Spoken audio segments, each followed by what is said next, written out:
"You don't look like the kind who owns a car like this." Those words would come later, but everything that made them possible had been building for years in the dark, patient way that injustice always builds quietly in small towns, in ordinary places between people who never imagine they are part of anything larger than themselves. Before any of that, there was just a woman driving alone on a two-lane state highway on a Friday evening in October, the kind of evening where the light turns everything gold and a little melancholy, where the trees along the road have started letting go of their leaves, and the air through the cracked window smells like wood smoke and cold coming, and something that feels, if you let it, a little like peace. Dorothy Caldwell drove with both hands on the wheel, not because she was anxious, but because that was simply how she had always driven, her back straight, her shoulders square, her eyes moving between the road ahead and the mirrors in a steady rhythm that had nothing to do with caution and everything to do with habit. The kind of habit you build over 28 years of work that required you to notice things before other people noticed them, and to remember what you noticed long after everyone else had moved on. She was 61 years old, and she looked it, and she had never once in her life wished otherwise. The gray at her temples was natural, and she kept it that way. Not as a statement, but simply because she had never seen the point in pretending time didn't pass when it did. And because Harold had once told her early in their marriage that the gray made her look like someone who had earned her opinions, and she had laughed and kept it ever since. The car was a charcoal Lexus ES, 8 years old, bought used from a retired school principal in Alexandria, immaculately maintained the way Dorothy maintained everything she valued. Not showy about it, just careful.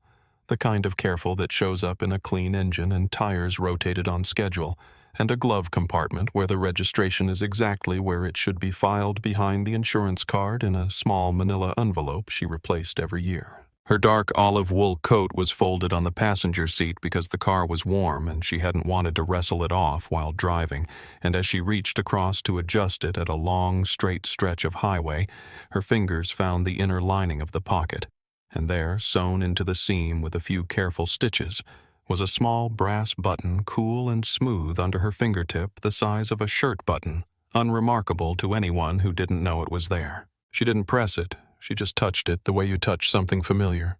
The way your hand finds a ring you've worn so long, you forget it's there until suddenly you remember, and then the remembering is its own small comfort.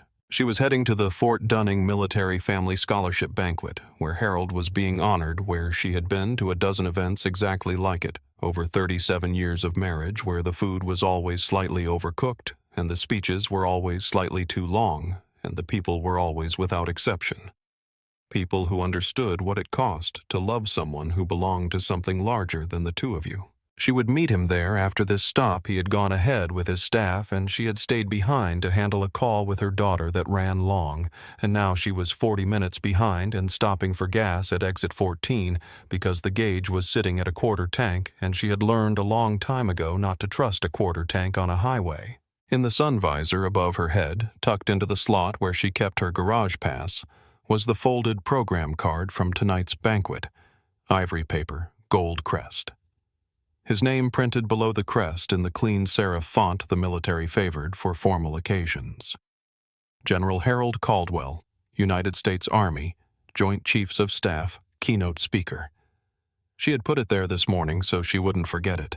She put on her turn signal for exit 14 and did not think twice. Brett Voss had been parked at the edge of exit 14's access road for 43 minutes, which was not unusual for him on a slow Friday evening. And the fact that nothing had happened in those 43 minutes was not something he experienced as boredom, so much as a kind of territorial patience, the way a man feels when he is standing in a place that belongs to him and is simply waiting for the world to confirm what he already knows. He was 44 years old, 11 years on the badge, and he had never left Bellamy County except for training rotations and one marriage that had relocated briefly to Columbus before relocating back to failure, and the county had always felt to him not like a limitation, but like a domain, a place where he knew every road and every face and every name on every mailbox, where when he parked his cruiser at an intersection, people slowed down, not just because of the speed limit, but because of him. Specifically because they recognized the car and knew what it meant. His hair had been blonde once, properly blonde, the kind that photographs well, but it had thinned at the crown over the past few years into something that was mostly the memory of blonde worn slightly longer on top than regulations strictly encouraged, because the length still gave the impression of fullness if the light was right and he was standing at the right angle, which he usually was because he had always been a man who understood how to position himself for maximum effect. His jaw was wide and square and went distinctly red when he was frustrated, which his colleagues had learned to read, the way sailors read weather. A slight flush meant pay attention.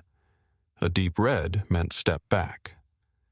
And his hands rested now on the steering wheel with the particular looseness of a man who was not tense, but who could become tense quickly and had done so often enough that his body remembered how. He had been in this spot for 43 minutes because this stretch of the access road where it curved slightly and the gas station came into view was a place where things happened that he considered worth watching, where unfamiliar vehicles slowed down and unfamiliar drivers emerged, where patterns he had spent 11 years learning sometimes broke in ways that rewarded attention.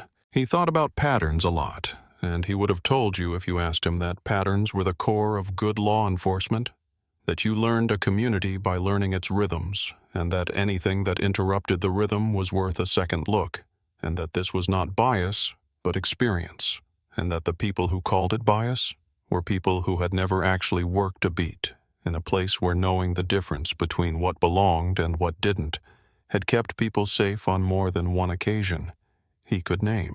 He did not think about the complaint from 2 years ago as a pattern the way he thought about other patterns, even though a young black man had filed a formal grievance stating that Voss had detained him without cause in this same area, that Voss had described his vehicle as suspicious, when the vehicle was a 3-year-old Accord with clean plates and valid registration, that Voss had kept him on the roadside for 38 minutes, asking questions that had nothing to do with any traffic infraction, and everything to do with what Voss later documented as unusual behavior in a low-traffic area. The county had settled for $14,000, which Voss knew was the county protecting itself, and not an admission that he had done anything wrong, and he had received a letter for his file that used careful lawyerly language to say he needed to document probable cause more thoroughly going forward, and he had read that letter as a message about paperwork rather than a message about judgment, because to receive it as a message about judgment would have required him to examine the judgment, and that was not a thing he had ever found necessary. He watched the charcoal Lexus take the exit 14 ramp with the automatic attention of a man who cataloged every vehicle that moved through his domain, and the things he registered in the first 4 seconds were plates from the next county. Over driver's side window, slightly open. No visible decals or markings. Too clean, too quiet. The kind of clean that isn't accidental, but that costs time or money or both. The things he registered in the next 2 seconds as the car slowed and turned into Bellamy Gas and Grocery, where the driver was a woman. She was black, and she drove with a particular kind of stillness that he found for reasons he did not examine immediately. Irritating not the stillness of someone nervous or trying to appear compliant, but the stillness of someone who simply was not thinking about him at all, which was somehow the most aggravating version of stillness there was. He did not pull out immediately. He was a patient man when he believed something was worth patience, and he sat for another 2 minutes with the engine running and watched her park at pump 4 and get out of the car and reach for the nozzle with the same unhurried competence she had driven with, as if she had every right in the world to be exactly where she was, which in Brett Voss's experience was precisely the posture that most often preceded a story that didn't add up. He put the cruiser in drive and reached for his radio. Sandra Pitts had worked the register at Bellamy Gas and Grocery for 14 years and 3 months, which was long enough to know every regular customer by their order before they reached the counter, long enough to know which trucks came through on which days and which ones ran late, when it rained long enough to have developed a kind of low-grade radar for anything that didn't fit the rhythm of the place, a radar she had never once stopped to ask herself whether she trusted.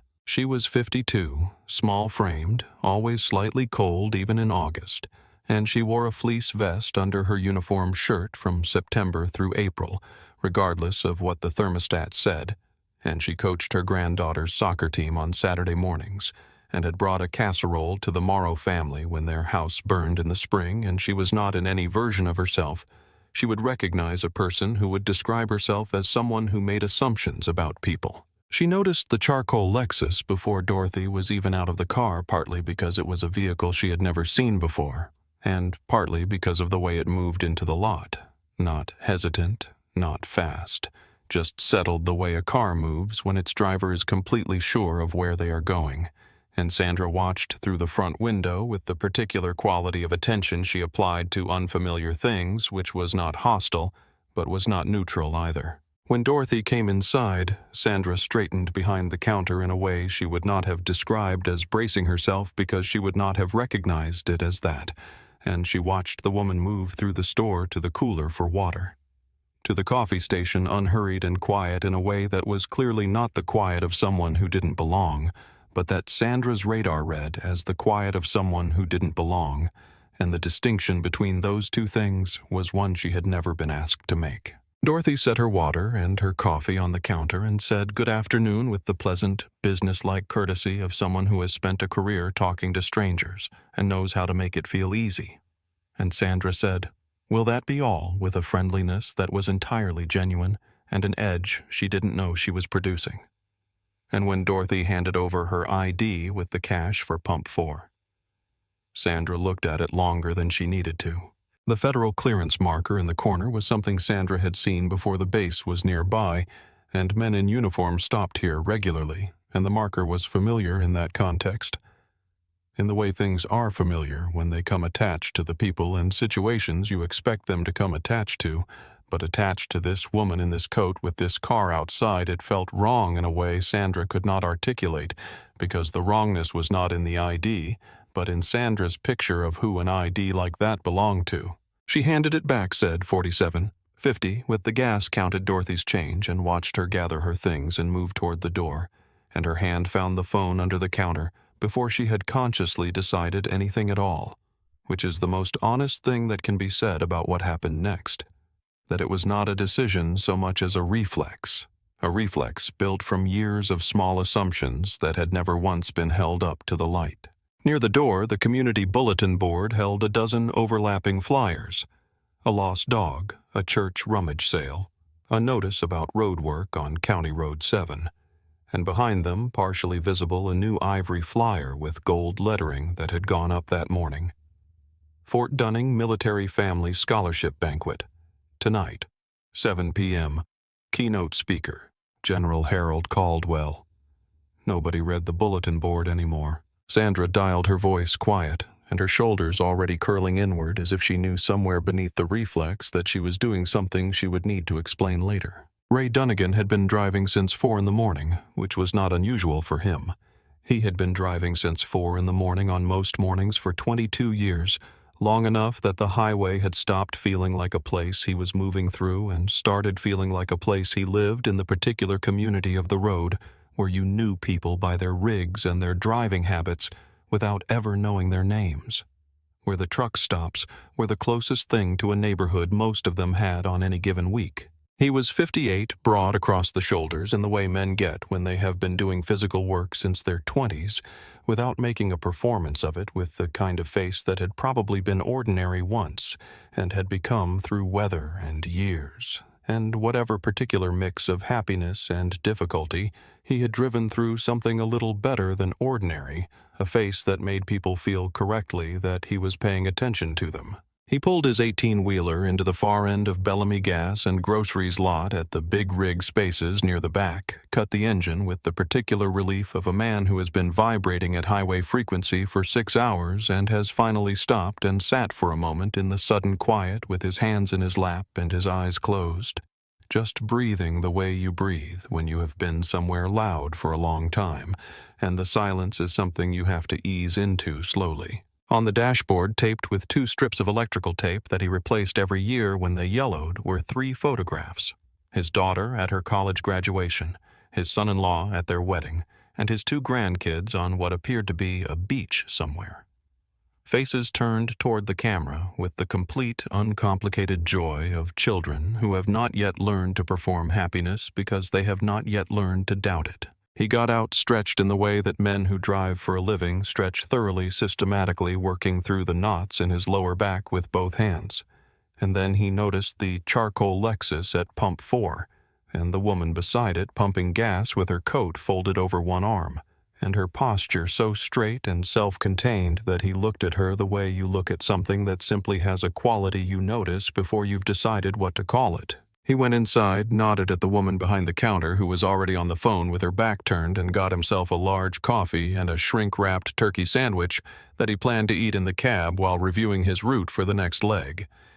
And he didn't think anything about the woman on the phone, because people are on phones in gas stations all the time, and there was nothing to indicate that this particular call was different from any other, except perhaps the way her shoulders were set, hunched slightly, turned inward. The posture of someone saying something she is not entirely sure she should be saying. Outside with his coffee, he leaned against the side of his cab and watched the lot with the unhurried attention of a man who has a 30-minute break and nowhere particular to put his eyes. And he saw the woman at pump 4 finish with the nozzle and replace it, and he saw coming slowly around the bend of the access road in the way that patrol cruisers move when they are certain they have already found what they were looking for.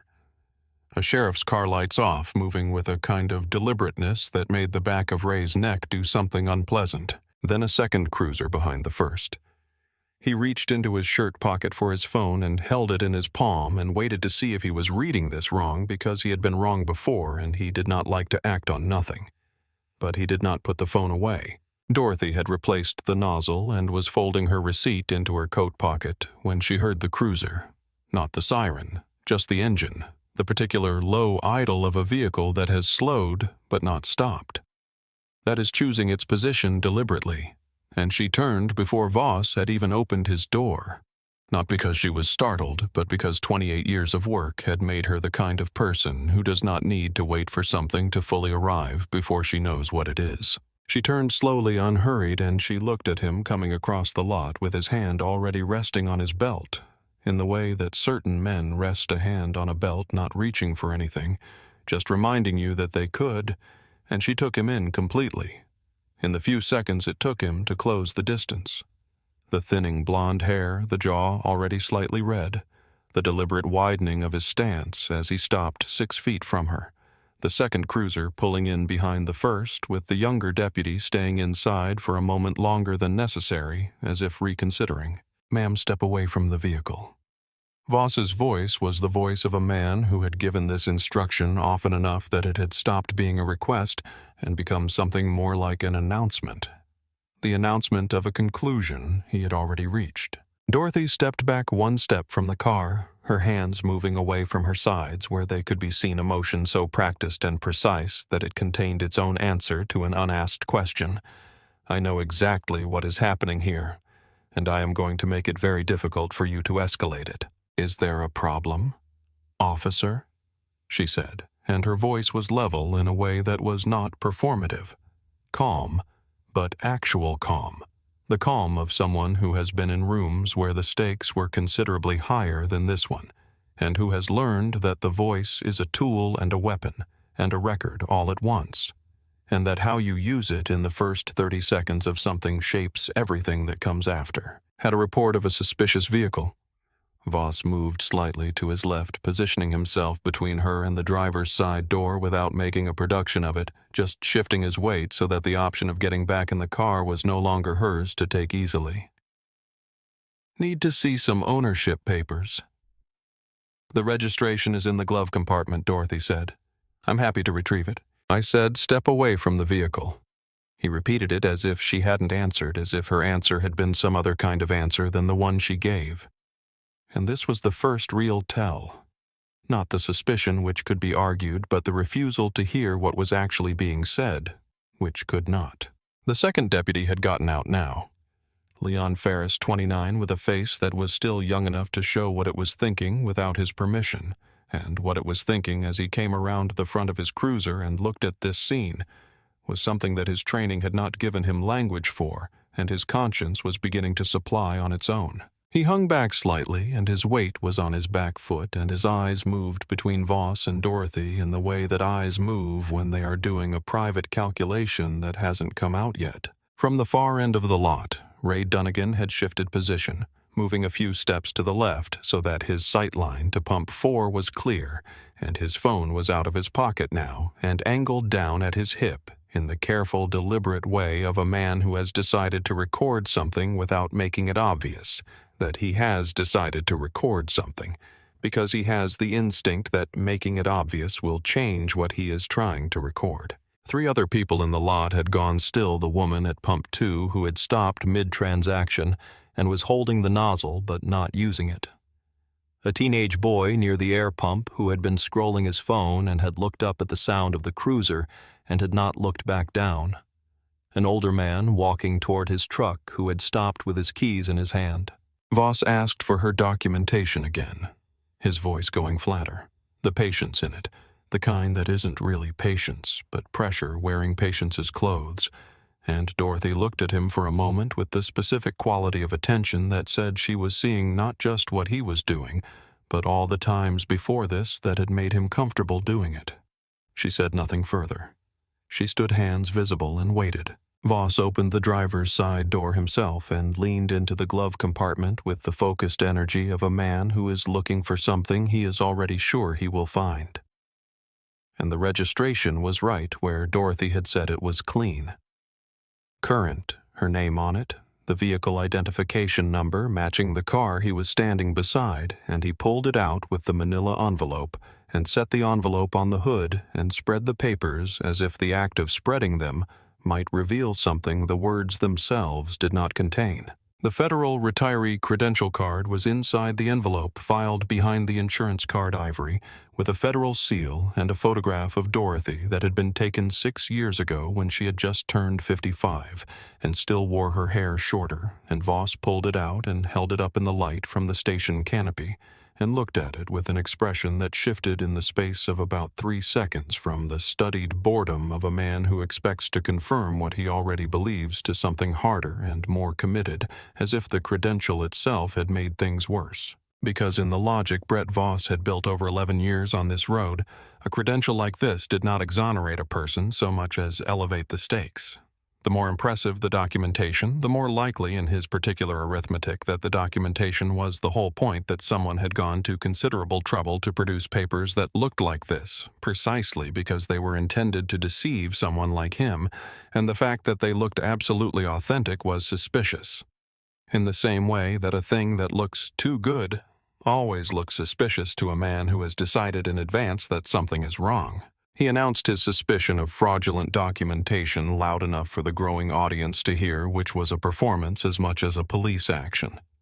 He was telling a story about this situation, and he was telling it to witnesses, and the story he was telling was one in which he was careful and thorough and appropriately skeptical, rather than one in which he had made a decision before he crossed the lot and was now arranging the evidence around that decision. Leon Ferris had moved close enough to see the credential properly, and he looked at it the way a man looks at something he recognizes. The holographic seal that shifts color when you tilt it. The security threading woven into the cardstock. The specific font of the federal agency identification that he had seen on legitimate documents at the base a dozen times. And what happened in Ferris's face was not subtle. The faint tightening around his eyes, the almost imperceptible drawing back of his chin, the expression of a young man who has just looked at a document he knows is real and heard his senior officer say it might be fake and understood for the first time the full distance between those two things. Sir Ferris said quietly, his voice careful and even. These look authentic. The seal, the threading, these aren't things you can fake with a color printer. Voss talked over him without turning his head. Dorothy, standing beside the car with her hands in view, reached into her coat pocket, not the outer pocket, but the inner one, her right hand sliding in with the practiced ease of someone retrieving glasses or a phone, her fingers moving to the seam of the lining where the brass button sat cool and precise under her fingertip, and she pressed it once, a single deliberate press, the motion contained entirely within the pocket. Visible to no one, producing no sound, no light, no outward sign of anything at all. Her hand came back out of her pocket and returned to her side. Her face did not change. Voss was still talking. He was going to need her to come with him. He was going to need to verify these documents at the station. This was standard procedure when credentials could not be immediately confirmed. She should understand this was for everyone's protection, including hers. And his voice had the particular cadence of someone narrating their own justification in real time, building the record as he went, which was something Dorothy recognized from decades of work and found in this moment almost sad in its transparency. On what charge, she asked one question, 4 words delivered without inflection. He listed them: suspected fraud, suspicious vehicle, failure to comply. Dorothy turned, placed her hands where he could see them, and said nothing more, because she understood that every additional word she spoke was a variable he could reinterpret, and that the truth did not require her assistance. That the truth was already in Ferris's face, and Ray Dunnigan's phone, and the station's security cameras, and the sealed server that had received her signal 30 seconds ago, and that the most powerful thing she could do right now was stand exactly as she was and let all of that work. The handcuffs clicked, described by the sound the metal made sharp and final in the October air, and by the way every person in the lot stiffened slightly when they heard it, the way people stiffen at a sound they recognize and wish they didn't. The woman at Pump 2 had a daughter who was 33, and she thought about her daughter every time she saw a thing that made her afraid for her daughter. And she was thinking about her daughter now as she stood with the nozzle in her hand, and the pump long since clicked off, and the wind coming across the lot and lifting her hair, and she was recording on her phone with the phone held low at her hip, her thumb pressing the screen without looking down, her eyes on Dorothy's back, on the rigid set of Dorothy's shoulders. On the way, Dorothy's chin stayed level even with her hands behind her back, and she thought, "Don't look away. Don't look away. Don't you dare look away." The teenage boy near the air pump had been texting his girlfriend when the cruiser pulled in, and now he wasn't, and his phone was up and pointed openly at the scene, because he was 17 and had been raised on videos like this one, and knew without being told that open recording was safer than hidden recording, that making it visible that you were recording made it harder for anything else to happen. And he sent the clip to his older sister before Voss had finished walking Dorothy to the cruiser, because his older sister was 24 and knew what to do with something like this, and she did. Ray Dunnigan had stopped pretending to drink his coffee. The cup was on the hood of his cab, and his phone was up, and he was recording openly now, not hiding it. And when Voss turned and looked at him across the lot, Ray held the look and did not lower the phone and did not look away, which was not a brave act in any dramatic sense of the word, because Ray was not a dramatic man, but it was an act that cost him something. The easy path of putting the phone down, the comfortable story that this was none of his business, the way out that most people in that lot were quietly taking, and he did not take it. The older man, who had stopped with his keys in his hand, did something so small that no one around him would have noticed. He took a gas receipt from his pocket, one of the old ones he kept for his mileage log, and with the stubby pencil he kept behind his ear, he wrote down Voss's badge number from across the lot, with the careful deliberateness of a man who has been keeping records for 50 years and knows that the important ones are the ones nobody thinks will matter. Sandra Pitts was watching through the store window, and what she was feeling as she watched was not what she had felt 3 minutes ago when she made the call. 3 minutes ago, she had felt the specific low-grade righteousness of someone doing what seemed like the prudent thing, and what she was feeling now was something different and harder to name, something that had to do with the way this woman standing in handcuffs did not look like anything Sandra had imagined.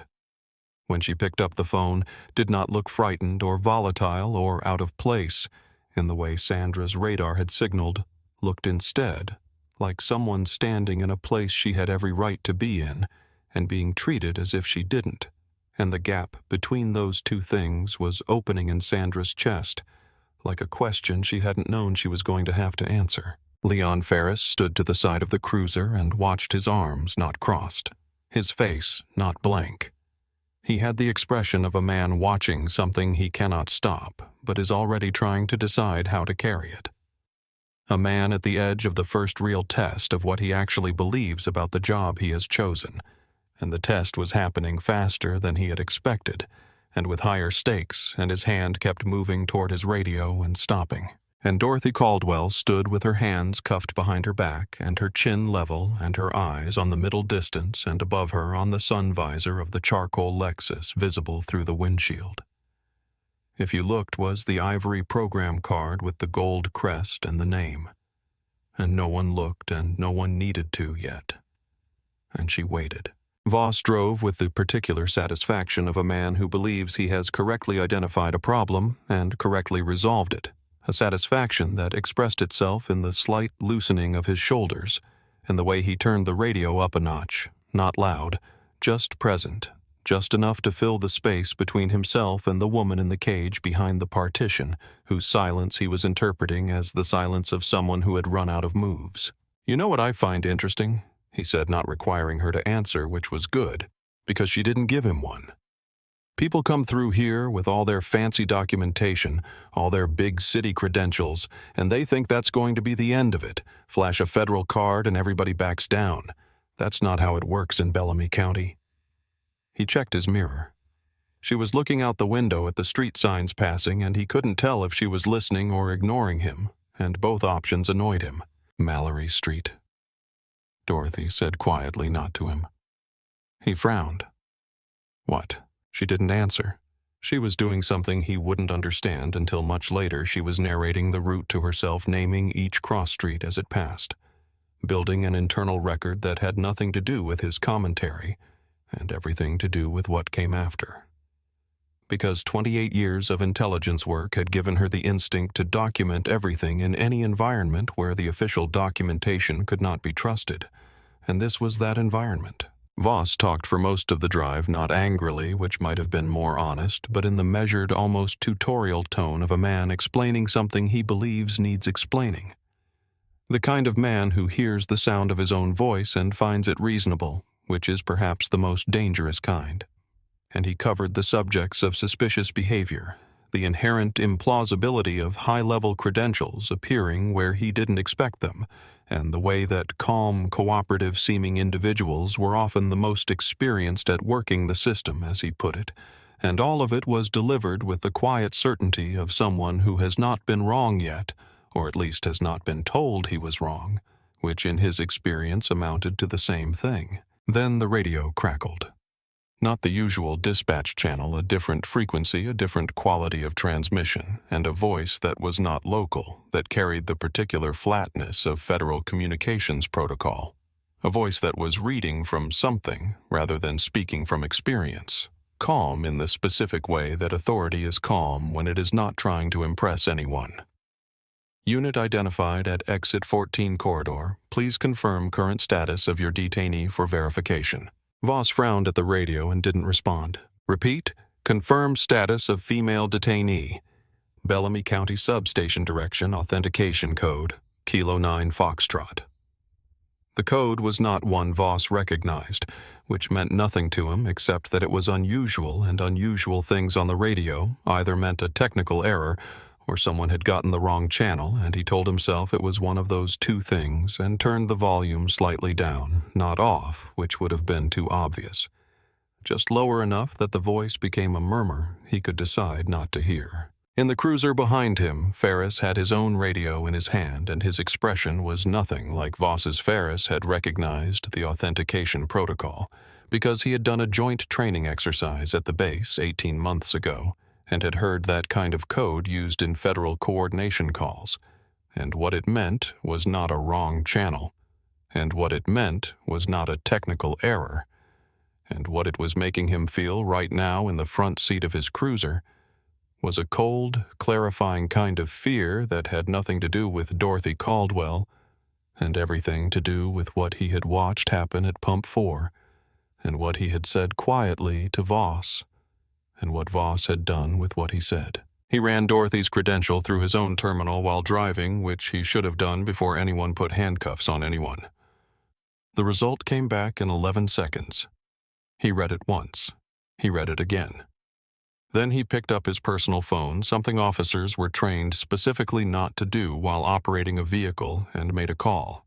The scholarship banquet hall at Fort Dunning was the kind of room that had been designed to communicate permanence, high ceilings, heavy curtains, the flags of every service branch standing at attention along the back wall tables, set with the kind of precise formality that people who have spent their lives in institutions of precision take quietly for granted, and it was full of the particular kind of people who understood, without being told, that the right response to ceremony was to receive it seriously, to let it carry the weight it was meant to carry. General Harold Caldwell was at the podium when his aide, a captain named Devereaux, who had worked for him for 4 years and who had learned to communicate urgency without producing it in the room, appeared at the edge of the dais with the specific quality of stillness that meant something needed to happen now, and needed to happen without anyone else in the room knowing it needed to happen now. Harold finished his sentence, a sentence about the families behind the service, about the kind of sacrifice that never appears in official records because it belongs to the people who wait and worry and keep the home intact,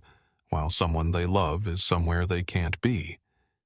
And he paused in a way that looked like emphasis and stepped back from the podium and said something to the major beside him that made the major nod and move toward the microphone.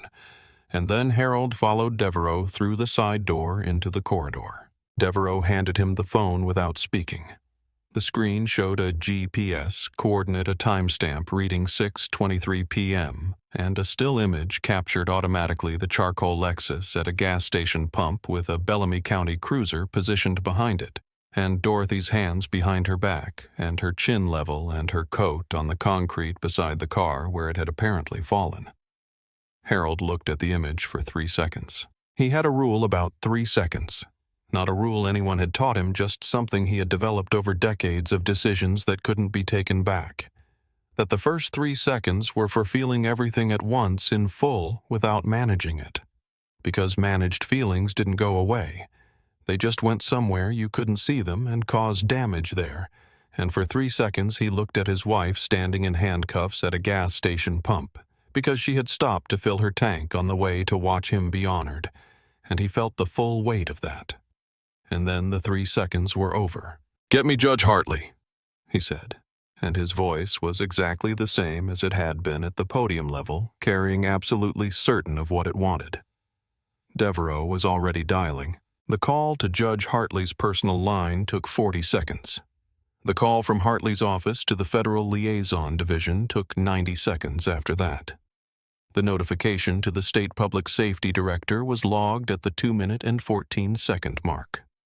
The federal channel authentication code that reached Voss's radio and that Voss turned down arrived at 4 minutes and 22 seconds. Harold stood in the corridor with his jacket perfectly straight and his voice completely level, and gave instructions to 5 different people across 3 different phone lines in a span of 8 minutes. And none of the instructions were dramatic, and none of them involved his rank as a weapon, because he understood something that the people who had wronged Dorothy did not yet understand. That power used loudly is power that can be argued with that power used precisely through the right institutional channels, routed through the right authorities, documented at every step, is power that becomes the system itself and cannot be argued with at all. When Devereaux asked whether he should arrange a vehicle to the Bellamy station, Harold shook his head. "She doesn't need me to go get her," he said, his eyes on the corridor wall on some middle distance where he was assembling the next sequence of moves. "She needs the system to work the way it's supposed to. She needs it to respond not because of who she's married to, but because of what was done to her. That's different. Make sure it's different." He unclenched his hand once deliberately, and then folded it behind his back and went back through the door to the banquet, and no one in the room knew anything had happened. He called her phone from the corridor before he went back in. The voicemail picked up after 4 rings, and he said her name and then, "I'm watching the clock. You are not alone. Come home when you're ready," and hung up. The Bellamy County Sheriff's substation was the kind of building that communicated its function without needing a sign.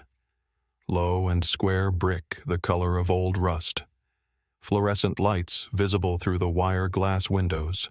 A parking lot of cracked asphalt with a stripe-painted space near the door that said, "Official vehicles only," and was being used by a personal car someone had parked at an angle suggesting they expected to be there a while. Inside, the air smelled like burned coffee and institutional cleaner, and the particular staleness of a building where the windows haven't been opened in years, because the window seals have given up and the overhead lights buzzed at a frequency that you stopped hearing after 10 minutes and never entirely stopped feeling. And the booking area had the atmosphere of a place where efficiency had long since replaced either dignity or urgency, where things happened because that was the procedure, not because anyone was particularly invested in the outcome. Dorothy's belongings were cataloged by a booking officer who did not look at her so much as at the items he was processing, and each item had a weight that the log sheet would not capture her phone. Still buzzing through its silenced screen with calls from numbers she recognized. Harold's staff, Devereaux's extension, a Washington area code she knew but wouldn't have expected.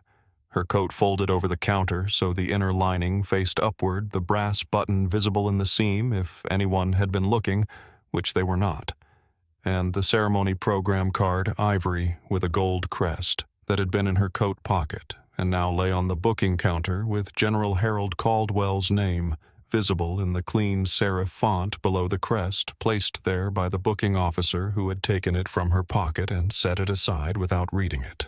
Without reading it, Voss hovered at the edge of the booking area and performed his version of events for anyone within earshot. The charges, the suspicious vehicle, the credential.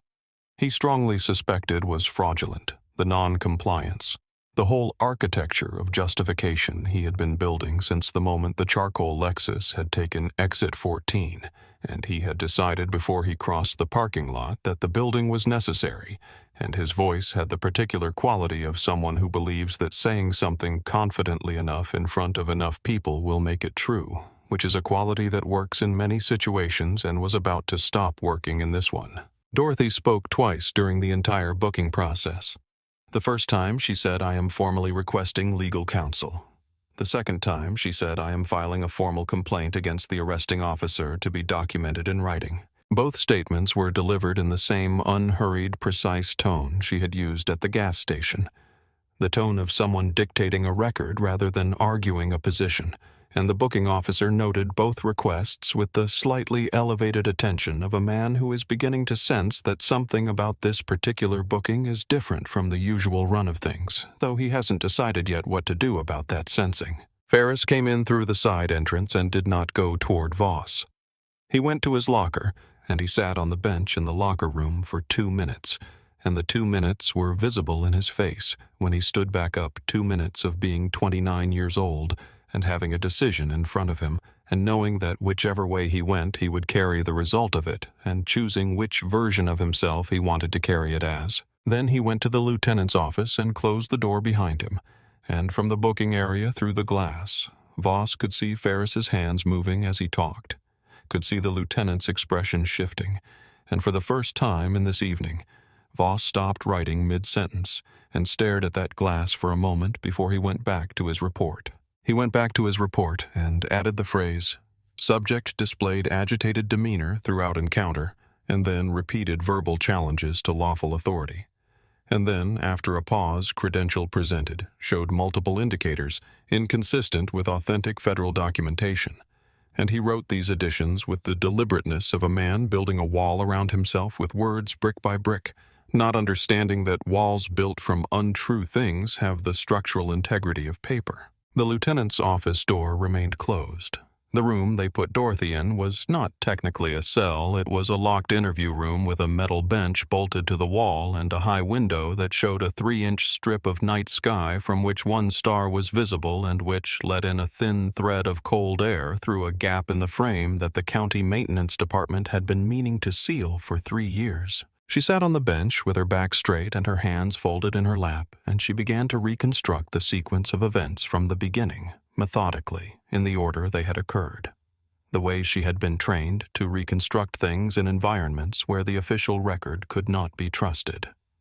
The time she had turned off exit 14. The position of Voss's cruiser when she first noticed it. The exact words of his first command, and her exact words in response. Ferris's face when he looked at the credential. The authentication code she had heard briefly on Voss's radio before he turned it down the number of witnesses in the lot.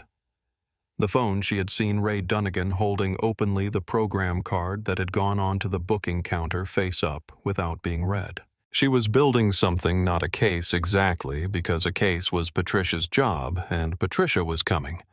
But a foundation, the kind of dense, precise internal record that was the most durable thing she knew how to make more durable than any document, because it existed in the only storage medium she had complete control over.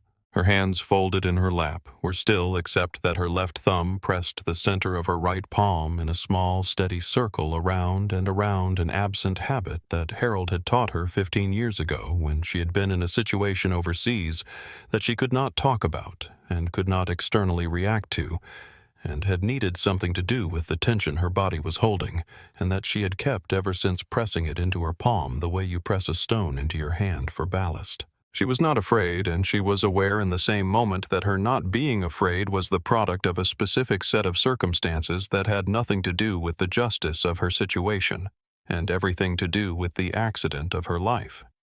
28 years of training, 37 years of marriage to a man whose phone at this exact moment was making calls that would unsettle people in offices. She knew the addresses of the brass button that had sent a signal. The attorneys and liaisons and federal contacts that were the infrastructure of a life she had built through decades of unglamorous, difficult, necessary work. And beneath all of that, beneath every trained response, every protocol, every advantage she carried, there was something older and heavier and without a name, something that showed up not as fear but as a kind of weight, a heaviness that had to do with all the people who had stood exactly where she was standing without any of what she had. Without the button, without the husband, without the 28 years, without the federal contacts answering on the first ring who had stood in rooms like this one and been processed and documented and released into a world that had decided before they arrived what their story was and who had never had the chance to make the record that would correct it. Those are the names I'm going to say when I get out of here, she thought. Not mine. Theirs. She looked at the one visible star for a moment through the high window. Then she went back to reconstructing the sequence precise and methodical, because the work was the work and it needed doing, and then she heard the sound of heels clicking rapidly down the hallway. Not the flat, institutional footstep of the night shift staff, but the deliberate, urgent click of someone who has arrived with purpose and is not slowing down, and the door opened, and Chief Donna Arlett came in. Donna Arlett had not been planning to be at the substation on a Friday evening. She had been at a budget meeting that ran late and had been halfway through a takeout dinner at her desk when her personal cell rang. Not her office line. Her personal cell and the state public safety director had used the word Pentagon in his second sentence, and she had put the container down and reached for her jacket before he finished his third.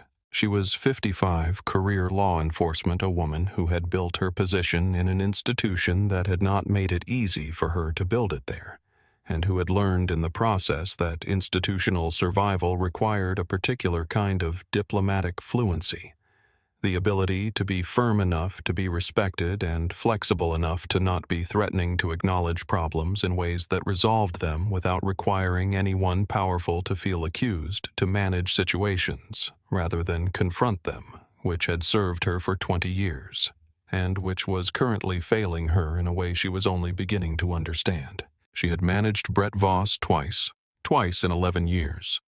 2 complaint letters, 2 internal resolutions, 2 careful verbal reprimands that had been firm in tone and careful not to produce consequences, because consequences required paperwork, and paperwork required someone to approve it, and approval meant explanation, and explanation meant the department was in the news, and Donna Arlett had learned very early that the thing a department could not survive was being in the news for the wrong reasons. She had told herself both times that she was handling it. She walked into the interview room, and the first thing she saw was Dorothy's posture, back straight, hands folded, gaze steady, absolutely composed. And she understood in that instant that the thing she had been hoping to find, the woman she could soothe and apologize to and quietly facilitate out the side door, was not in this room, and that the woman who was in this room was someone who had been waiting for her with complete clarity about what came next. "Mrs. Brooks, I want to personally apologize for this situation. It is not a situation," Dorothy said, and her voice was not raised and not angry, and somehow both of those things made it more rather than less final. What happened tonight was an unlawful detention based on no evidence conducted by an officer who dismissed valid federal documentation, falsified his account of my behavior, and transported me to this facility on charges that have no factual basis. I am not interested in the word situation as a category for that. Arlette absorbed this without visible reaction, because she had spent 25 years practicing, not visibly reacting, and then she said, "We are going to correct this tonight. Fully. I want to be clear about that. I'd like it to be clear in writing," Dorothy said. "All charges formally dropped in writing before I leave this room." Arlette nodded once, and the nod was not the concessive gesture of a woman folding under pressure, but the acknowledgement of a woman who has looked at the landscape of this situation and understood that there is exactly one path through it that does not end her department's credibility completely, and that path goes through this room, through this woman, and does not involve the word misunderstanding. She walked down the hallway and found Voss in the break room with his amended incident report, and she closed the door and stood in front of him, and she did not yell. She had never been a woman who yelled. It had always seemed to her a waste of what words could do when they were used with precision, and she told him in a voice that was entirely level and entirely without cushion exactly what he had done, what it had cost, what was going to happen because of it, and what her recommendation to the county DA's office would be. And she watched his face move through the stages of a man receiving information that his certainty has not prepared him for. "He started to say I was protecting the community," she said. "The investigation will make its own determination. What I need from you right now is your badge and your service weapon placed on this table and your cooperation with everything that follows." He looked at the table for a long moment. Then he looked back up, and she waited. The statement that Leon Ferris gave the lieutenant ran to 3 pages of careful sequential narration, time-stamped at 8:47 p.m., which was while Voss was still in the break room composing the original version of his incident report, which was a fact that would matter enormously later, because it meant the sequence of Ferris's account predated any opportunity to shape or shade it in response to what Voss had written, and a document that exists before the document it contradicts cannot be called a reaction, which made it something harder and more durable than a reaction, a record. Ferris described in the order they had occurred the following things: his arrival at Bellamy Gas and Grocery behind Voss's cruiser, Dorothy's posture and demeanor when they approached. He wrote calm and cooperative throughout his observation that she offered to retrieve the registration before being asked Voss's instruction not to move when she made the offer. The credential pulled from the glove compartment by Voss, his own examination of the credential, his assessment that it appeared authentic based on the holographic seal, the security threading, and his familiarity with legitimate federal documents from the joint training exercise at Fort Dunning 18 months prior, his statement to Voss that the credential looked authentic. Voss's response dismissing that assessment without checking the database, the authorization code on the radio that Voss turned down, and Voss's instruction delivered in the car between the gas station and the substation. To maintain the report as filed 5 words that Ferris wrote in quotation marks and underlined once. He was frightened when he wrote it. His handwriting, normally consistent, was slightly larger in places where the weight of what he was documenting pressed through his pen, but he was also determined in the specific way of someone who has made a decision. They will not revise, not because they are certain it won't cost them, but because they have decided the cost of not making it is higher. He gave the statement to the lieutenant, and then went to the men's room and sat on the floor with his back against the wall for 5 minutes, which was not something he would ever tell anyone about, and then he went back to work. Outside in the parking lot, a car from the Bellamy Herald had pulled in at an angle that was either careless or deliberate, and Claire Shaw was out of it before the engine finished cooling. Her press badge swinging from the lanyard around her neck, her recorder already in her hand, not because she was planning to use it immediately, but because having it out was a habit that had saved her interviews on more occasions than she could count. She had heard the scanner traffic, the federal authentication request, the channel override, the name Bellamy County Substation, spoken in the same sentence as the phrase Pentagon initiated inquiry, and she had driven here without being asked, because that was what the scanner traffic meant, which was what 12 years of covering this county had taught her, that the stories that matter arrive without announcement. Ray Dunnigan was in the parking lot already. He had driven his 18-wheeler here from the gas station, because he hadn't known where else to go with what he had, and it seemed wrong to simply go to his next delivery as if nothing had happened, and he was standing beside his cab with his phone in his hand, and an expression that was not looking for cameras or recognition, but simply for someone who would know what to do with what he had recorded. Claire walked to him directly, and he handed her the phone without much preamble. He was not a man for preamble, and she watched the footage on his screen, the audio running clear and full through the speaker. Voss's voice, before a single word from Dorothy. The tone that already contained its conclusion. The words, "You don't look like the kind who owns a car like this," delivered with the casual certainty of a man reading from a text he'd been carrying for years. Claire watched it twice. Her face the second time went very still. The stillness of a journalist who has just seen something true and is already building the structure around it in her head.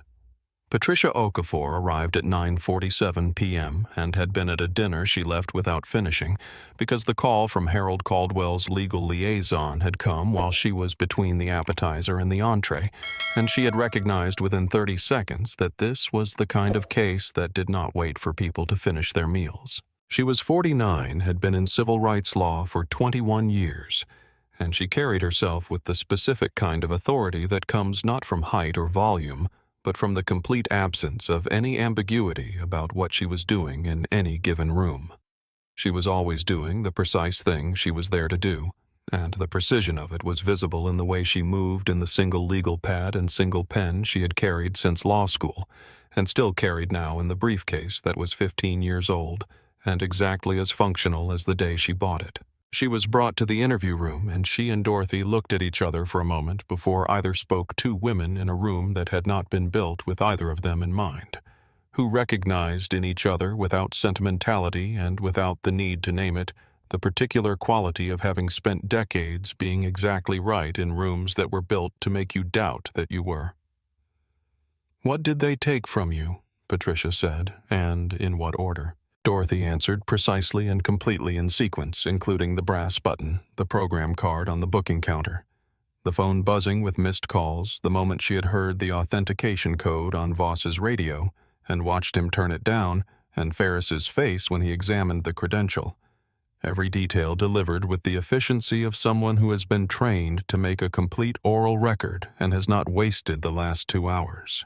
Patricia wrote without looking up, and when Dorothy finished, Patricia stood. She walked out of the room to the duty officer's desk and formally requested in writing the immediate preservation of all body camera footage from Officers Voss and Ferris, all dash camera footage from both vehicles, all dispatch recordings from the 90 minutes preceding the arrest, all booking documentation, all internal communications relating to the stop and the complete security system footage from Bellamy Gas and Grocery. And she waited while the duty officer time-stamped the notice because the timestamp was the point. Because once the timestamp existed, the destruction of any of those things became a separate and additional crime. She came back to the interview room and sat. "They're going to try to call this a misunderstanding," she said, not as a question. "I know," Dorothy said. "It isn't. I know that too." Patricia opened her legal pad to the next clean page. "Then let's make sure everyone else knows it by morning." Harold Caldwell worked the phone for 2 hours in a small corridor office at Fort Dunning that had been lent to him by the banquet coordinator without any explanation being offered or requested, and the 2 hours were visible afterward, only in the slight damp at the collar of his dress shirt and the 3 pages of notes in his small, precise handwriting on the banquet program card that Devereaux had produced from somewhere and placed on the desk. He had made 11 calls. None of them were angry, which was something that people who didn't understand how authority worked might have found surprising, but which was, in fact, the most important thing about them, because anger is personal, and personal is dismissible, and what Harold was constructing was not personal, but institutional, a sequence of notifications and requests and formal documentations that moved through the relevant authorities in the correct order and created, by the end, a chain of record that was self-reinforcing in the way that real authority, as opposed to the performance of authority, always is. The Federal Civil Rights Division was not asked for anything. It was notified with a clear timeline and the relevant identifying information, and the difference between asking and notifying is the difference between requesting help and informing an institution that its mandate has been activated, and federal institutions respond very differently to those two things. The State Inspector General's office received what Harold's staff prepared and delivered as a courtesy call, which was the language they used because the Inspector General would have been insulted to be called without courtesy. But the call itself was not courteous in any meaningful sense. It was a precise, documented communication that made clear the full sequence of what had occurred, the federal dimensions of it, and Harold's expectation that a response would be forthcoming and would be adequate. He did not call the Bellamy substation directly. He had thought about it. There was a version of tonight in which he called Chief Arlett personally, in which he made absolutely certain she understood whose wife was sitting in her holding room, in which he brought the full weight of 4 stars and 34 years of service to bear directly and personally and loudly on a small county station, and it would have worked. It would have worked. Tonight, Dorothy would have been in the car home within the hour. But it would have worked for the wrong reason. It would have worked because of him, because of his rank, his name, his voice on the phone. And then the story of tonight would have been about that, about a powerful man rescuing his wife. And the thing Dorothy had taught him over 37 years was that a story about a powerful man rescuing his wife was not the story that needed to be told. The story that needed to be told was about what happened to a woman who had done nothing wrong in a gas station parking lot, about a system of assumptions built into the walls of ordinary places where ordinary people went about their ordinary days, and about whether those assumptions had to be answered for. And the answer to that question could not come from him. It had to come from the institutions themselves moving through their proper channels as they were supposed to move, as they had been designed to move, and too often had not. So he made the calls that activated the channels, and he trusted the channels, and he did not go to Bellamy himself. When Devereaux asked, Harold shook his head, and Devereaux, who had worked for this man for 4 years, and understood how he operated better than most, did not ask again. Harold called her phone from the corridor before he went back into the banquet, and the voicemail picked up, and he said her name, and then was quiet for a moment with the phone against his ear in the corridor of a building that smelled like industrial floor wax and old wood. And then he said, "I'm watching the clock. You are not alone. Come home when you're ready." He didn't say he loved her because it had been 37 years, and she knew it the way you know your own breathing in a place below the place where words live, and saying it now would have been about him and not her. He went back through the door. The banquet continued. No one in the hall knew anything had happened. Ray Dunnigan's footage hit the internet at 10:23 p.m., which was approximately 47 minutes after Claire Shaw watched it in the parking lot of the Bellamy substation, watched it twice and wrote 2 sentences on her phone and posted the clip to the Herald's social media account, because 2 sentences was all it needed. At 6:27 p.m. tonight, this happened at a gas station on exit 14. We'd like to know what crime was committed at Pump 4. The clip was 38 seconds, and the audio was clear. The particular extraordinary clarity of a recording made on a quiet Friday evening by a man with a good phone and the steadiness of someone who had decided to hold still. And it showed Voss crossing the lot before Dorothy had moved, had spoken, had done anything except stand beside her car with the nozzle replaced and a receipt in her hand. And it showed his hand already on his belt when he was still 15 feet from her. And it showed his voice, which was the thing that undid him most completely, because his voice in those first seconds before she responded contained its conclusion, the way a river contains its current, not visible at the surface, but present all the way through, unmistakable to anyone who listened. "You don't look like the kind who owns a car like this." That sentence. 11 words traveled faster than anything else in the clip, faster than the image of the handcuffs, faster than the sight of Dorothy's steady chin, because those things were terrible. But they were images, and images could be argued with, could be reframed, could be presented with alternative context. But a voice is a voice, and those 11 words did not have an alternative context in which they became the opening of a routine public safety stop and not the announcement of a verdict that had been reached before anyone crossed a parking lot. 100,000 views in 90 minutes, not because any large account amplified it first, but because it spread the way. Things spread when they are true and recognizable person to person, in the way that things that feel personal always travel, shared by the woman. At Pump 2, who had been standing there, shared by the teenage boy's older sister who had received the clip before Voss finished walking Dorothy to the cruiser, shared by veterans who recognized the federal credential seal in the footage, and whose comments about what that seal meant were among the first that actually changed the frame for people watching who hadn't known. Not everyone agreed. There were people who watched the clip and said Voss had every right to investigate a suspicious vehicle report. People who said Dorothy's composure itself was suspicious. People who found explanations for each moment in the footage that absolved the officer and questioned the woman, and Claire Shaw's article, when it ran, included this accurately, because the 41 to 65 audience watching would have known immediately if it didn't, would have felt the omission as a form of dishonesty. And Claire understood that the truth did not need to be protected from the parts of itself that were complicated. The dominant current was recognition, though the specific chest-tightening recognition of people who had seen this before, who knew someone who had stood where Dorothy stood, who had themselves stood somewhere close to it, and had or hadn't said something, and had carried the result of that choice ever since people who watched Ray Dunnigan hold his phone openly in the back of the lot and felt the particular emotion of watching someone do the right thing in real time when it would have been easy not to. Sandra Pitts saw the clip at 10:47 p.m. sitting at her kitchen table, still in her work apron with the overhead light on and the rest of the house dark, and she watched it once and then watched it again, and the third time she stopped it before the end.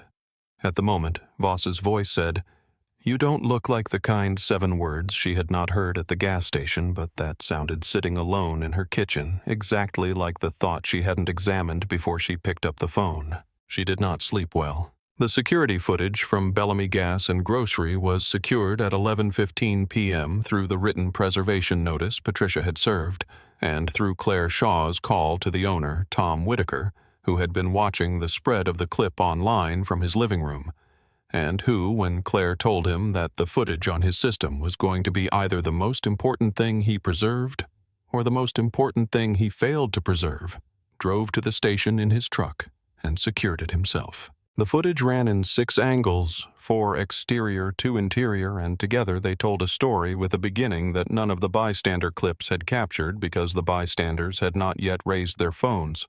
A story that started with Dorothy's sedan pulling smoothly into the lot at 6:19 p.m., parking at Pump 4 with the unhurried precision of a woman who parks cars with the same care she brings to everything else, and then Dorothy going inside. The interior camera showed her transaction clearly: the water from the cooler, the coffee, the counter, the ID placed down with the cash, Sandra's hands holding the ID for longer than the transaction required, Sandra's body turning away from the counter, Sandra's back to the camera as she dialed her shoulders in their particular inward curve. The exterior cameras showed Dorothy returning to Pump 4 at 6:22 p.m., and the first cruiser appearing at the entrance to the lot at 6:26 p.m., 4 minutes and 18 seconds, after Sandra's call ended, which was not the response time of a department that had received a call and dispatched a unit. It was the response time of a unit that had already been positioned and waiting for a call. And the difference between those two things was the difference between coincidence and predetermination. The footage showed Voss's approach, and there was one angle, a southeast exterior camera, that captured his expression as he crossed the lot in a way no bystander had been positioned to capture a camera at gas station height, looking outward, that caught his face clearly in the overhead light, and what it showed was not concern or caution or the careful alertness of an officer approaching an uncertain situation, but the settled certain expression of a man who has already finished thinking and is now only implementing, who has made his decision in the car and is walking toward the enactment of it. It showed Voss reaching into the glove compartment and pulling out the credential, and there was a frame, a single specific frame in the footage where you could see his expression change when he looked at it. And what it changed into was not uncertainty, but something harder, a kind of resolved irritation, as if the credential were an obstacle he had just decided to treat as evidence. It showed him announcing suspected fraud. It showed Ferris's face at that exact moment. It showed the handcuffs. It showed Dorothy's chin level throughout. Claire wrote her first story in her car at midnight, sitting in the substation parking lot with her laptop on the steering wheel and the heater running, because October in this part of the state does not care about your deadlines. And she wrote with the economy of a journalist who knows that the most powerful thing she can do with a story that is already powerful is get out of the way of it. No editorializing, no dramatic framing, just the sequence, the timestamps, what was said, what the footage showed, the gap between what the department's spokesperson had told her on the phone at 11:30 p.m. and what the camera saw. The headline was simple: Bellamy deputy arrests retired federal intelligence officer at gas station. Pentagon contacts made within minutes. She filed at 12:34 a.m. By 2 a.m. it was on the state wire. By 4 a.m. it was national. At 3:17 a.m., Patricia Okafor's phone received an automated notification from the department's evidence management system. Not because she was supposed to receive it, but because she had requested in the written preservation notice served at 9:53 p.m.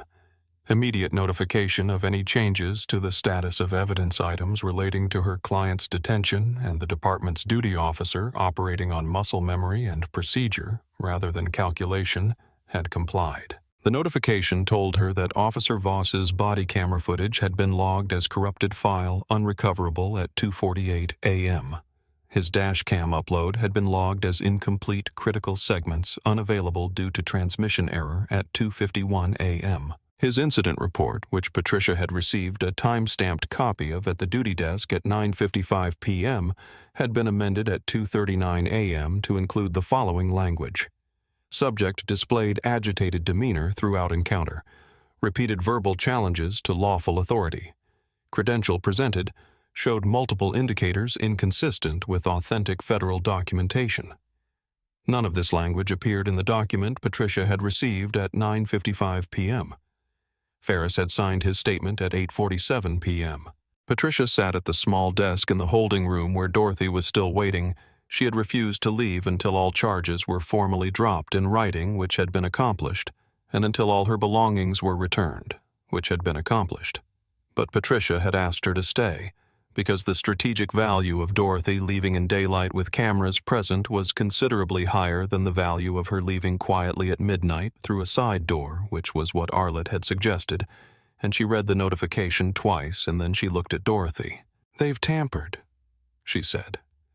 Not as a surprise, she had told Dorothy in the first hour that this was coming, that this was what departments did when they understood the weight of what they had done, and began the institutional reflex of protecting themselves.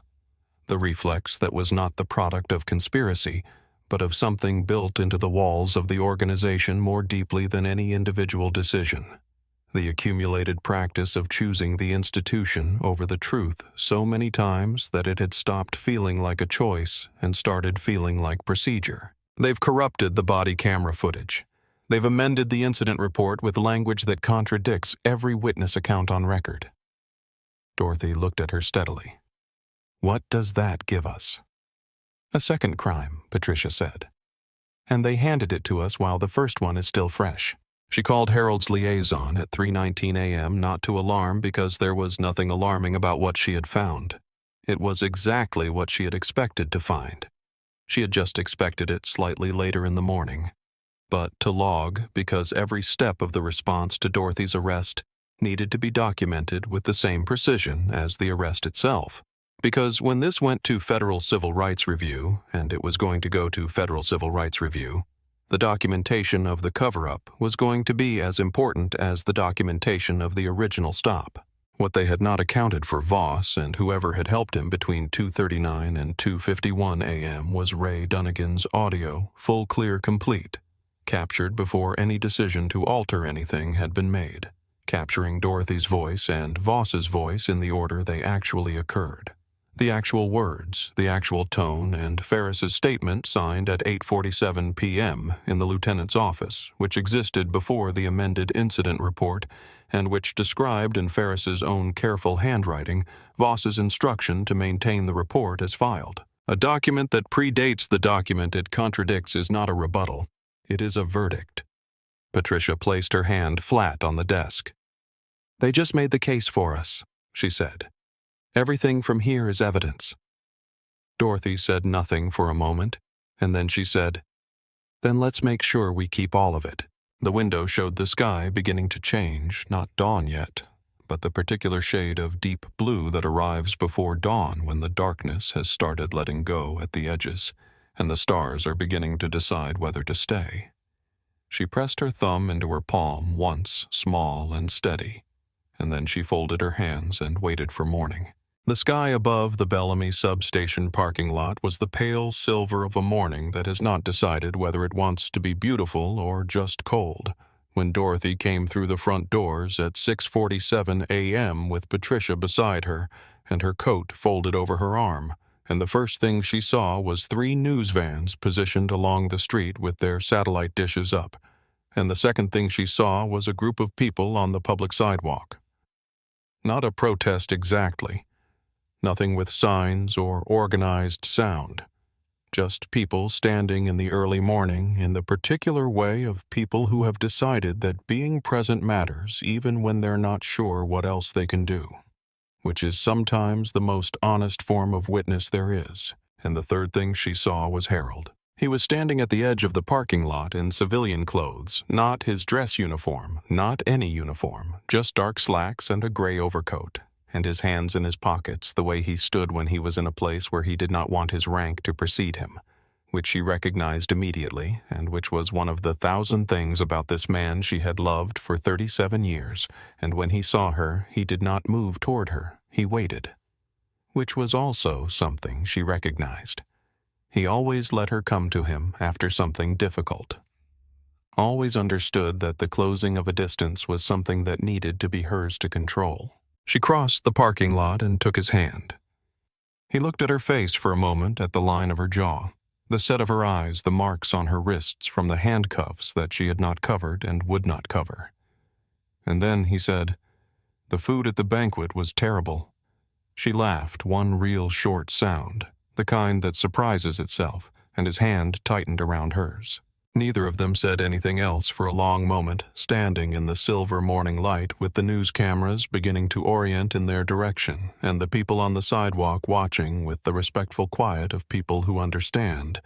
They are witnessing something private even in a public space. Inside the station, Brett Voss's cruiser was in the lot. He had been instructed to arrive before 7, and he was inside, and he did not yet know the full shape of what the morning held for him. Only that the lieutenant had called him personally, and used a tone that had nothing in it of the collegial ease that Voss had relied on for 11 years, as a buffer between what he did and what it cost. The state investigators had arrived at 6 a.m. in 2 official vehicles, and they had gone to Arlette's office without stopping, and Arlette had been waiting for them with coffee she had made herself, because the break room felt too public, and she had needed something to do with her hands. The people on the sidewalk had begun gathering at around 4 in the morning, first 2, then 7, then 15, then more. As the morning came, most of them from the county, some from the base community, some who had driven from neighboring towns after seeing the footage online, and they stood with the quiet dignity of people who have decided that this particular moment is one that should have witnesses who are there by choice, and the choice itself is the statement. One of the women on the sidewalk was 73 years old and had been in Bellamy County for 50 years, and had her own stories that she did not often tell to people who wouldn't understand the precise weight of them. And she was there because she had watched the clip of Dorothy standing in the parking lot with her chin level and her hands where they could be seen. And she had felt something she could not articulate precisely, but that lived in her chest, like a key turning in a lock that had been stuck for a very long time. Ray Dunnigan was there too, standing at the back of the group in his jacket with his coffee in his hand, and he was not entirely sure why he was still in Bellamy County instead of completing his route, except that it had seemed wrong to leave before it was finished, and he was not sure yet whether it was finished. Dorothy stood with Harold's hand in hers and looked at the station, and then she looked at the people on the sidewalk, and then she looked at the cameras, and the expression on her face was not triumph and not relief and not anger. It was something more complicated and more useful than any of those, something that had to do with what she had decided in the holding room about whose names she was going to say, and that she was ready to say them now in the morning in front of everyone who was there and everyone who would watch it later. She straightened her coat over her arm. She was ready. State investigators Reeves and Park ran 3 concurrent sessions in 3 separate rooms, starting at 7 a.m., which was the methodical institutional efficiency of people who have done this before and know that the architecture of accountability works best when the participants cannot coordinate their stories in real time, when each account is given into its own clean container before it can be contaminated by contact with the other ones. Brett Voss was in Room A, which was the main conference room which had a window, which was the room he had been directed to precisely because investigators who understand psychology know that a man who is used to being the one controlling the space needs to be made aware immediately that the space is controlled by someone else, and a window full of news vans and a group of people on the public sidewalk is a useful form of that awareness. He had arrived with his amended incident report and the particular quality of confidence that belongs to a man who has never been in a room where the documentation worked against him. Because for 11 years in Bellamy County, the documentation had always worked for him. He wrote the reports. His reports were filed. Complaints were managed. The system absorbed and neutralized whatever arose, and he had taken the consistent absorbing of his errors as confirmation that he was not making any, which is an extremely dangerous thing for an institution to communicate to anyone, but especially to a man with Voss's particular set of tendencies. Investigator Reeves placed 4 items on the table without saying anything, the way a teacher places a test in front of a student who has said they studied the gas station security footage on a tablet cued to begin Ray Dunnigan's audio on a second device. Ferris's signed statement with the 8:47 p.m. timestamp highlighted and the printout of the credential database query showing that Dorothy's federal retiree credentials had never actually been run through the system before Voss declared them potentially fraudulent.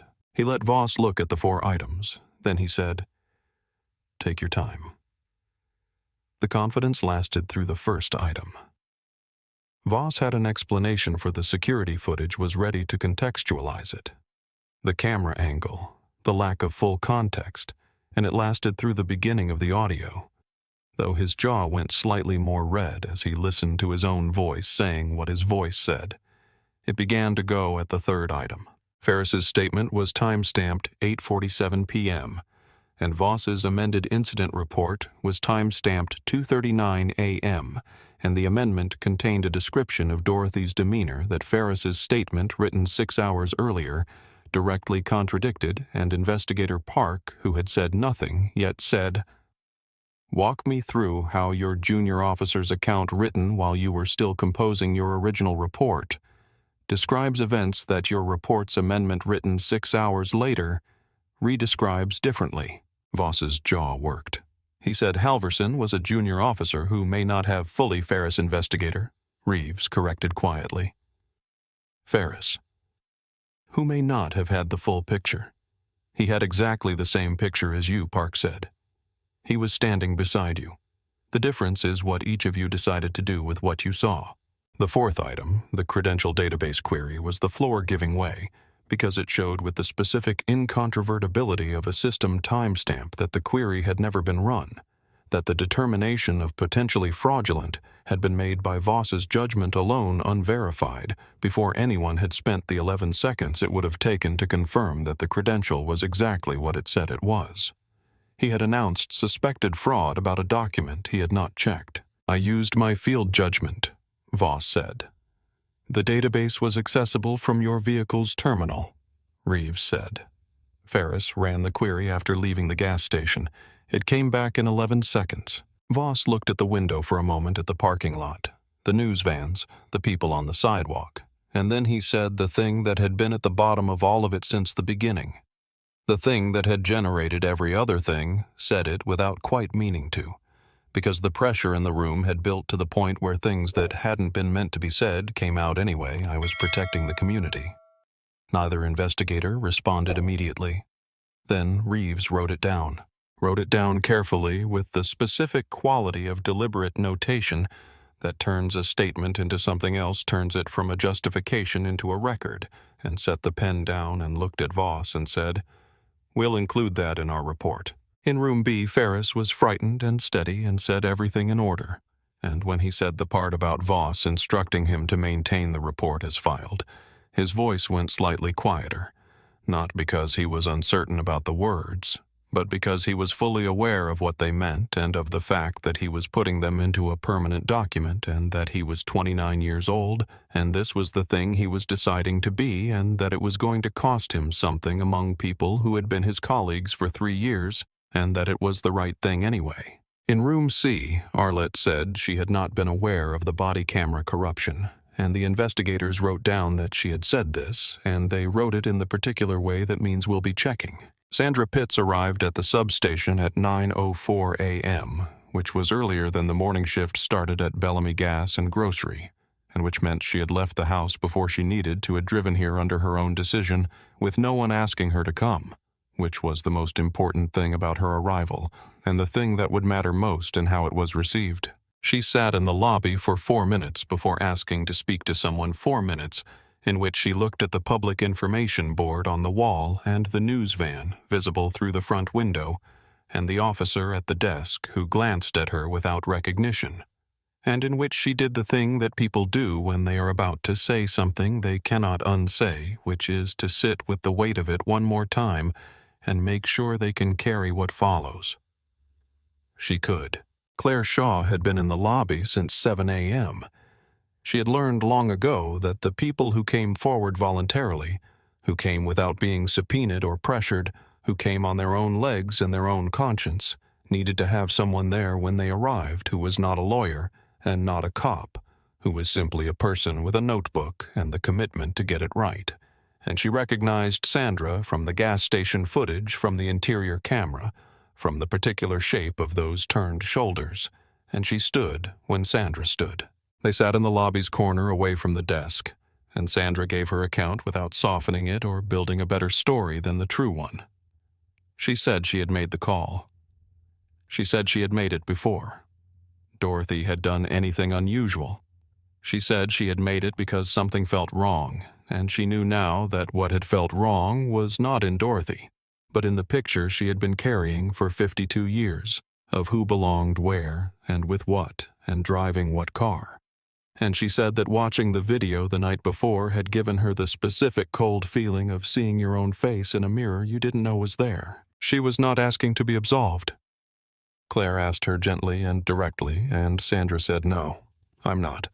I made a call that put a woman in handcuffs, and I knew as soon as I watched what happened that I would have to live with that, and I'd rather live with it honestly than live with it the other way."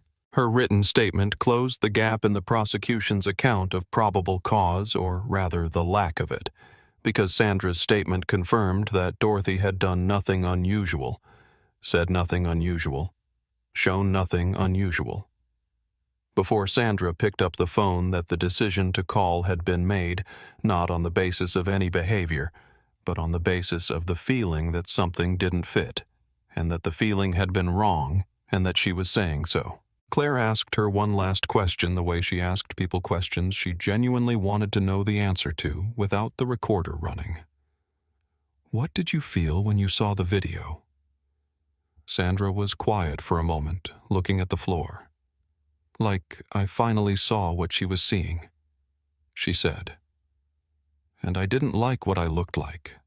The statement she gave formally was entered into the record at 9:47 a.m. The charges against Dorothy had been formally dropped at 7:23 a.m. in writing 4 pages of documentation that left no room for pending review or case under assessment or any of the other administrative phrases that departments use to keep options open. Patricia had refused every version that contained those phrases and had returned the paperwork 3 times before the version that said, "All charges dismissed with prejudice," was produced. Sandra stood to go, and she paused at the door, and then she went through it.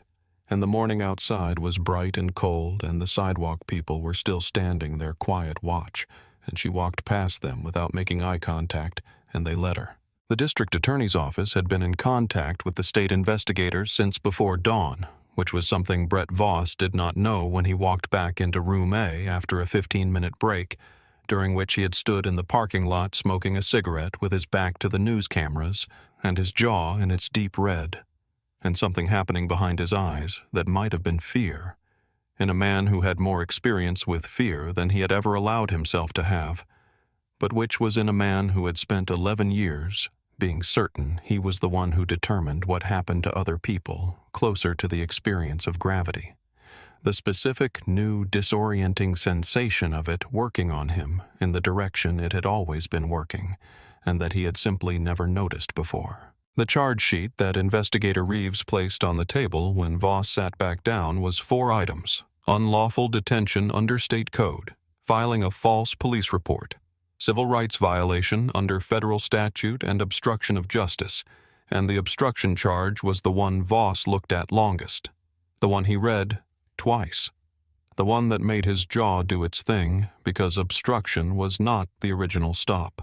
Obstruction was what had happened between 2:39 and 2:51 a.m., when someone and the technical forensics from the department's server had produced documentation that made the someone much less ambiguous than Voss had believed it would be, had accessed the body camera file and not simply failed to upload it, but had taken the specific logged time-stamped action of deleting the source file from the system's secure storage. The log showed the action.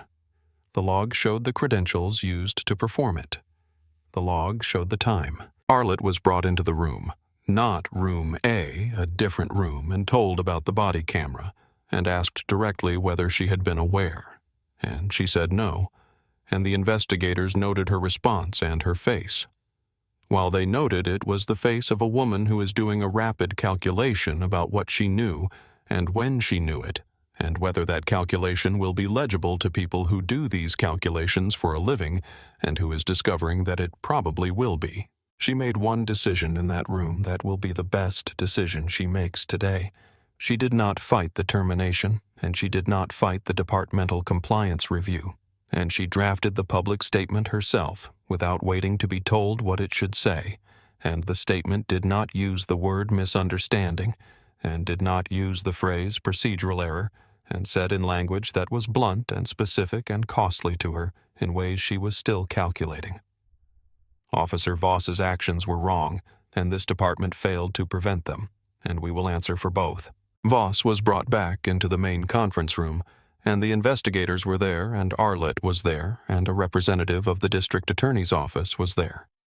A woman who had driven from the county seat before 6 in the morning, and who had the efficient, unruffled quality of someone who had done this before and knew exactly where it was going, and Voss was read the charges.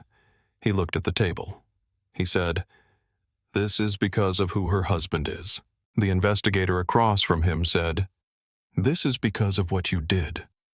Not loudly, not dramatically, the way you say a thing that is simply true. The handcuffs were brought out by 2 officers from the state investigators team, the same model, the same cold metal, the same click, and Voss looked at them for a moment with the specific quality of someone for whom an abstract has just become concrete, who has spent 11 years on the other end of handcuffs and is experiencing for the first time the way the weight feels from this side. He was walked through the station past the booking desk, past the officers who had worked beside him for years, some of whom looked away, and some of whom watched, and some of whom Ferris among them simply stood with their hands at their sides, and their expressions carrying the complicated weight of a moment that is both more and less than what you expected it to be. Outside, the news cameras caught every step. The man who had walked across the gas station parking lot with his hand on his belt and his certainty intact walked now with his shoulders slightly forward and his eyes on the ground. And the cameras were not interested in humiliating him, only in documenting what accountability looked like from the outside, which is less dramatic than people often imagine, and more real. Arlette took the podium that had been set up on the steps, and she announced the termination and the charge referral and the full departmental compliance review, and she said the things that needed to be said without using words that were softer than the facts required. And it was not enough. It was the beginning of enough, which is not the same thing, but is the only thing available at 11:04 a.m. on a Saturday morning in Bellamy County. Patricia stepped forward when Arlette stepped back. "Reforms are necessary," she said. "They are also insufficient on their own. This is a civil rights matter with federal dimensions, and we will pursue it through every avenue available." She stepped back, and Dorothy walked to the podium. She had not written anything down. She had thought about it. Thought about notes, a prepared statement, the careful architecture of a speech that would say exactly the right things in exactly the right order. And then she had thought about the women who had stood in that holding room before her and after her, and would stand there long after her.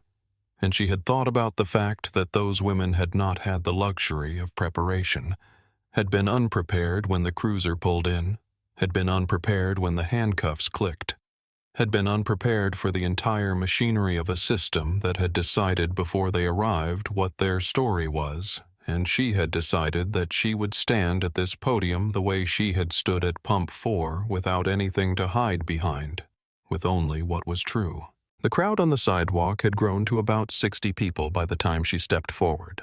Not a large crowd by the standards of national events, but a crowd that mattered because it was composed of people who had made a choice to be there on a Saturday morning, in a town that had wronged one of their own.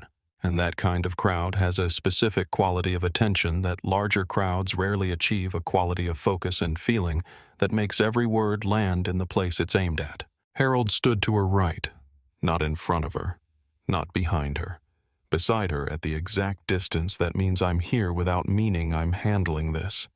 And she could feel the specific quality of his presence beside her. The calm steadiness of a man who has stood in difficult places and who understood. Had always understood that the most powerful thing he could offer her in this moment was simply to be exactly where he was. She looked at the cameras first, not to perform for them, but to see them to register what they meant, which was that this moment was going to go somewhere beyond this parking lot, was going to travel to living rooms and phone screens and kitchen tables, where people would watch it alone or together and would feel in the specific way that truth sometimes lands in people. Something recognizing something. "My name is Dorothy Caldwell," she said, and her voice was level and carried without effort. "Last night I stopped to buy gas. I have done that hundreds of times in my life without incident. Last night it resulted in my being handcuffed and taken to a police station on charges that had no factual basis." She paused. "I was not arrested because of anything I did. I was arrested because of an assumption about what I was doing in a place where certain assumptions about who belongs and who doesn't have been embedded into the ordinary actions of ordinary people for so long that those assumptions no longer feel like assumptions. They feel like instincts, like reasonable caution, like doing what makes sense." She looked at the crowd. "What I want to say this morning is not about me, and I want to be clear about that. I want to be clear about it because I walked out of that station this morning with Patricia Okafor beside me and my husband waiting in the parking lot and federal investigators already at work. And I know exactly how different that is from how most people walk out of those stations. And I know exactly how many people don't walk out at all. Not in the way, not with everything intact." She paused again, and the silence she put around the next words was the same kind of silence she had used at Pump 4, deliberate full, the silence of someone who knows the weight of what comes next. "I am standing here because enough pieces of a system that is supposed to protect everyone finally worked the way they were supposed to work. But I know that system does not work that way for everyone. I know the names it doesn't work for. I know the people who stood exactly where I stood last night without federal credentials, and without a husband making calls from the Pentagon, and without Patricia walking through the station door at 9:47 p.m.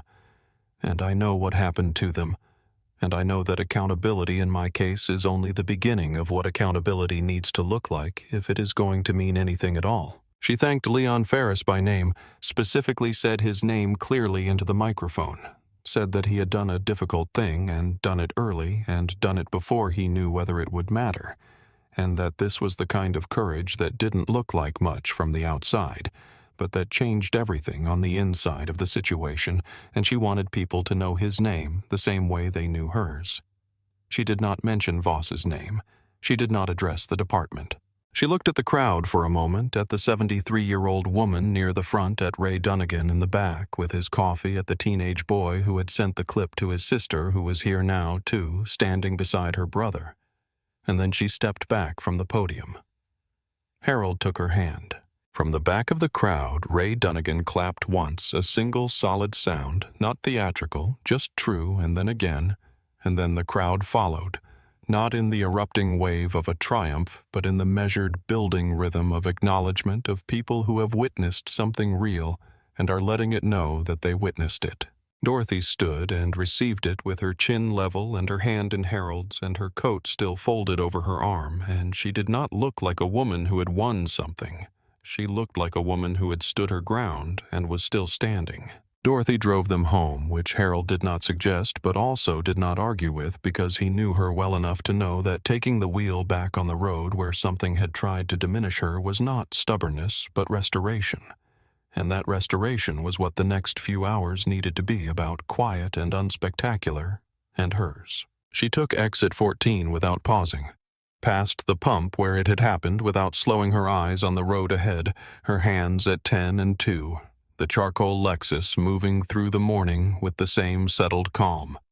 It always had the kind of calm that belongs to a vehicle that has been cared for, and that knows if a car can know anything exactly whose hands are on its wheel. The brass button was in her coat pocket on the back seat, sewn into the lining, where it had always been, where it would remain, unremarkable to anyone who didn't know what it had done on a Friday evening in October, when a woman pressed it once, and the world, in its slow and creaking and imperfect way, began to respond. Sandra Pitts opened Bellamy Gas and Grocery alone for the afternoon shift, moving through the familiar ritual of the lights and the register and the coffee machine. And when she passed the bulletin board near the door, she stopped because she had never read it before. And she read it now, the ivory flyer partially hidden behind the missing dog notice. The gold crest, the name General Harold Caldwell, keynote speaker, and below the name a small photograph, and in the photograph, standing beside the general with her chin level and her coat. The dark olive wool she recognized was a woman Sandra had seen through a window and on a phone screen and in her own kitchen at 11 o'clock at night, and she stood at the bulletin board for a long time before she turned on the register. Ray Dunnigan was back on the highway by noon, 2 hours behind schedule, and not troubled by it. The photographs on his dashboard unchanged, and the road ahead opening up the way it always did after you got through a complicated stretch. Wider. Cleaner, the kind of straightforward that only feels simple because of everything that came before it. And when his daughter called to say she'd seen the news, seen his name in Claire Shaw's article, seen the clip he'd taken, he said he'd just pressed record, that was all. And she said, "Dad, that was enough." And he didn't answer. Just let the highway come toward him, mile after mile, and thought in the comfortable unspoken way of a man who has driven long enough to know that some things don't need to be said, because they're already true about all the people who stand their ground in ordinary places when nobody important is watching, and press record and hold the phone steady and do not look away. Before you go, if this story moved you, please like and subscribe to our channel so you never miss the next one. Stories like Dorothy's deserve to be heard.